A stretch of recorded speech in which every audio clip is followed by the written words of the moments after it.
ខ្លឹមសារដែលអ្នកបានរៀបរាប់ខាងលើគឺជាមេរៀនដ៏ពេញលេញនិងស៊ីជម្រៅបំផុតអំពីភាពជាអ្នកដឹកនាំ leadership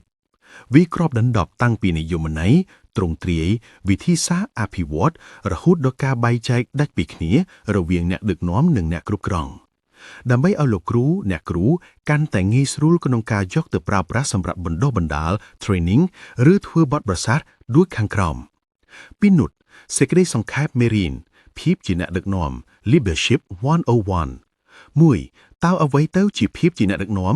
the essence មិនមែនជាតំណែងតែជាឥទ្ធិពលភាពផ្សំ vision មើលឃើញផ្លូវ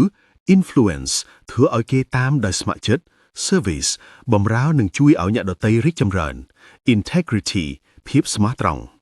2. រចនាប័ទ្មនៃការដឹកនាំទាំង5 5 leadership styles ផ្ដាច់ការ autocratic ធ្វើតាមខ្ញុំប្រើក្នុងគ្រាអាសន្នប្រជាធិបតេយ្យ democratic តើយើងគិតយ៉ាងណាប្រើដើម្បីប្រមូលគំនិតសេរីឬដកដៃ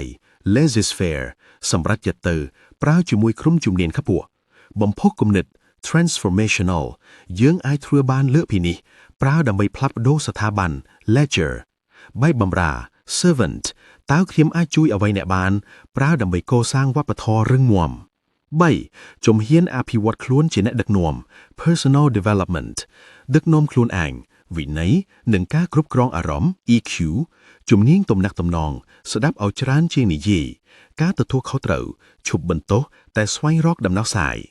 កសាងទំនុកចិត្តធ្វើជាគំរូនិងបណ្ដុះបណ្ដាលអ្នកបន្តវេន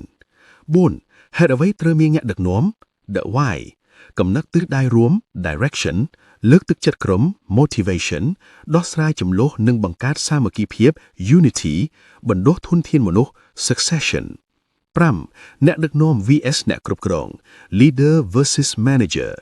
អ្នកគ្រប់គ្រងផ្ដោតលើប្រព័ន្ធនិងការងារធ្វើឲ្យការងារត្រូវតាមលក្ខណៈបច្ចេកទេសអ្នកដឹកនាំផ្ដោតលើមនុស្សនិងចក្ខុវិស័យធ្វើឲ្យមនុស្សចង់ទៅមុខជាមួយគ្នាឧទាហរណ៍ក្នុងព្រៃអ្នកគ្រប់គ្រងសំលៀងកាំបិតឲ្យមុតដើម្បីកាប់ព្រៃឲ្យលឿនរីឯអ្នកដឹកនាំគឺជាអ្នកឡើងលើដើមឈើដើម្បីមើលថាតើយើងកាប់ខុសព្រៃឬអត់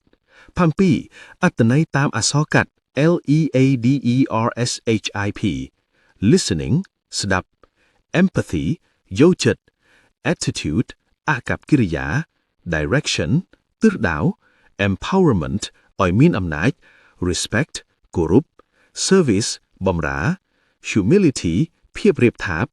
integrity សុចរិតភាព passion ចំណងខ្លាំង